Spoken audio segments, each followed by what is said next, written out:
Well, it's wonderful to see you all here, and I can't help but thinking what a thrill this would be for Joe and Clara Pilates. When I started working with Joe and Clara 50 years ago in New York City, the Pilates work was not known at all. And most of the people who came to the studio in New York were dancers, and some of the people, theater people. It grew, and more people came, but it was never known outside of New York. New Jersey didn't know it, you know. I hope no one's here from New Jersey who will take offense, but anyway, New Jersey didn't know anything about it. Fortunately, I found Joe Pilates through a couple dancers. And when I walked into the studio on 8th Avenue between 55th and 56th Street in New York, and saw all this equipment and stuff there, and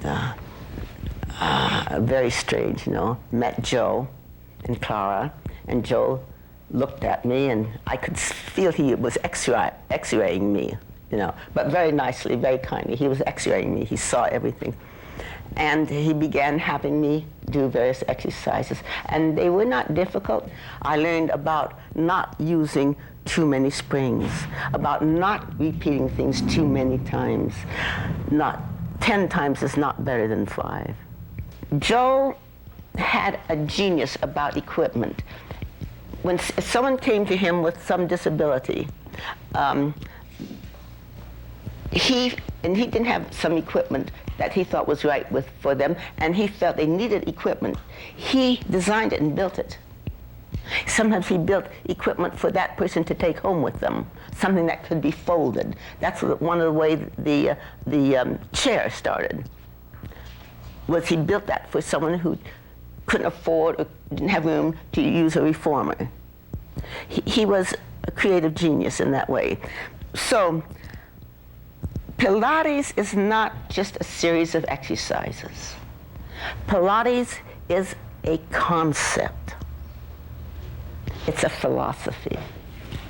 Now, you can learn every exercise on every piece of equipment, and you don't know Pilates. So don't think that just because you know the exercises or can teach an exercise, that is Pilates. It is not. Pilates is a concept. So learn and understand the concept. So you teach the concept. We teach concepts. If you just teach exercises, then I'd have to ask you, are you a teacher or are you a conveyor belt? Yeah? Don't just be a conveyor belt. You will not grow as a conveyor belt. You'll get stuck and the mechanism won't work. But as a creative, imaginative teacher, always seeking more, you will always grow, and you will learn 10 years from now a lot more that you didn't even know existed. And that's what we want to do.